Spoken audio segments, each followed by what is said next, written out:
여러분 안녕하십니까? 웰빙 100세 시대 시사걷자 자격으로 아름답고 행복한 더불어 사는 세상을 만들어가는 소엽선생의 웰빙 생활건강TV입니다.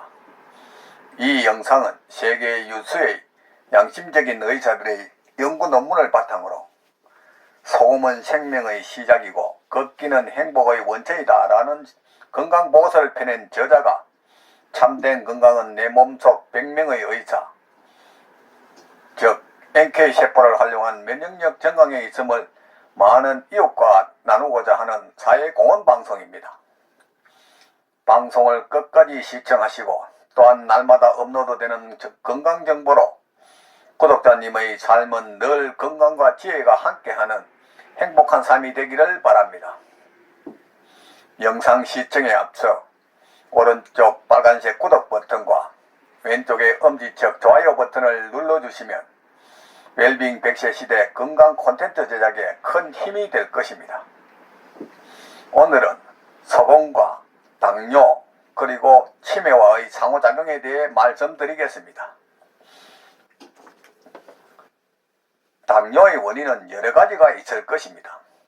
당은 소화 과정에서 탄수화물이 당으로 바뀌고 소장에서 혈액에 흡수될 때 당이 나트륨과 동반될 때 흡수가 되는데 아미노산도 나트륨과 결합, 물도 나트륨과 결합될 때 혈관을 통해 혈액에 흡수되는 것입니다. 나트륨 부족으로 당이 소장에서 흡수가 안 될 때는 저혈당이 올 수 있고 설사의 원인이 되기도 하는 것입니다. 당뇨가 있는 사람이 소금 섭취를 늘리면 혈당이 올라가는 것은 당연합니다. 그러나 이건 일시적인 것일 뿐입니다. 그런데도 금방 당이 올라간다고 사람들은 공포에 쌓이게 됩니다. 그동안 당뇨 합병증에 대해서 많이들 들어서 그것부터 먹는 것이겠지요. 당뇨와 고혈당은 엄밀히 다릅니다. 그럼 당의 소비는 어디에서 주로 이루어질까요? 당의 소비는 주로 뇌에서 사용하고 운동으로 당을 조절한다는 것은 너무 미미하다고 할 것입니다. 우리가 운동할 때에는 에너지원으로 당이 아닌 지방산을 주로 사용하는 것입니다. 이미 많은 학자들에 의해서 밝혀진 내용일 것입니다.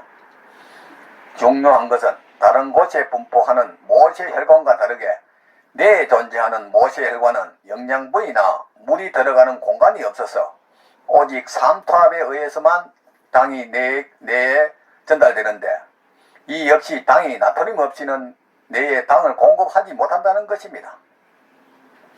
당은 공급하는 과정에서 아미노산이 쓰이는데 마찬가지로 나트륨이 없으면 불가능하다 할 것입니다. 소금 부족으로 뇌에 당이 공급되지 않으면 뇌에서는 당을 공급하기 위해서 치매 증상이 나타납니다. 그래서 먹고 또 먹어도 계속 먹는 것입니다. 그럼 치매는 누구에게 잘 올까요? 심한 스트레스와 머리를 많이 쓰는 직업군에서 치매가 올 확률이 높다 할 것입니다. 머리를 많이 쓰면 뇌에서 엄청난 당을 소비하고 당을 채우기 위해서 우리 몸에서 당을 만들어내는데 이것을 우리는 당신생이라고 합니다. 당이 부족해지면 우리 몸은 근육 속의 단백질에서 아미노산을 당으로 바꾸어 쓰게 되어 있습니다. 당뇨 환자는 당이 부족할수록 당을 만들어내기 때문에 보이는 모습을 보면 허벅지에서 근육이 빠져나가 특히 하체는 삐쩍 말라 보이는 것입니다. 이때 단백질 분해 과정에서 요산이 발생하고 통풍의 원인이 되기도 한다는 것입니다. 이렇게 고혈당이 되면 혈액의 점도가 높아져 끈적끈적거리니까 혈관이 막히고 고혈압이 될 수 있는 것입니다. 그래서 피를 맑게 하는 물과 소금은 비례해서 많이 섭취해야만 하는 것입니다. 소금은 혈액 속 노폐물과 독소를 흡착 배출하는 우리 몸의 필수 물질이자 영양입니다. 단도직입적으로 소금 섭취 부족은 물 섭취 부족을 불러 연쇄작용으로 질병과 노화를 부추긴다고 보면 정확한 표현일 것입니다. 우리 인체에서 빠져나가는 소금은 10.5g 정도이고 한국인의 평균 소금 섭취량은 12.5g 정도입니다. 소금은 과식이라는 게 있을 수 없습니다. 많이 먹을 수도 없습니다. 짜서 못 먹는 것이 아니라 써서 못 먹는 것입니다. 많이 먹었을 경우 몸에서 바로 물을 요구하여 배출하므로 그 어떤 문제도 되지 않는 것입니다. 대다수 사람은 저염식을 건강식인 줄 알고 있어 지금은 염분이 부족한 상태에 있습니다. 소금 섭취 시 물의 양과 칼륨의 농도만 맞는다면 아무런 문제가 없습니다.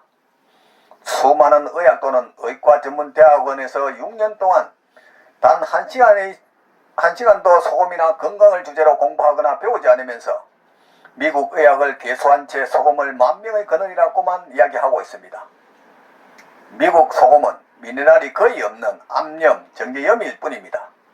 당연히 우리나라 서해안에서 생산되는 80여 가지 미네랄이 함유된 천일염과는 비교가 안 된다 할 것입니다.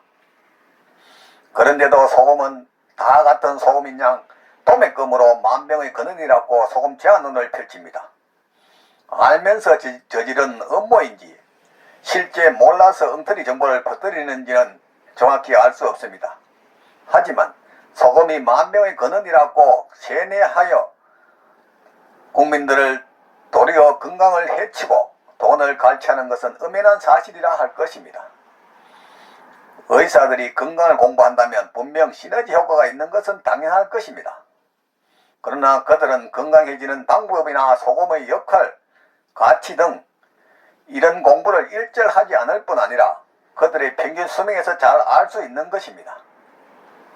미국 의사는 일반인이 75.7세일 때 평균 수명이 58.7세이고 우리나라 의사는 일반인이 78.4세일 때 그들 의사의 평균 수명이 61.7세로 일반인보다 15년 이상 짧다는 것입니다.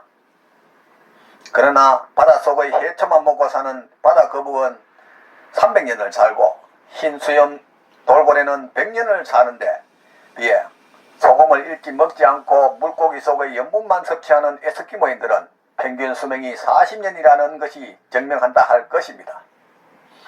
여하튼 세계적으로 자동차의 종류가 여러 개 있듯 소금 또한 여러 종류가 있고 우리나라 서해안에서 봄에 생산되는 천일염은 세계에서 가장 비싸다는 1kg에 10만원 이상 하는 프랑스 게랑드 소금보다 미네랄이 풍부하여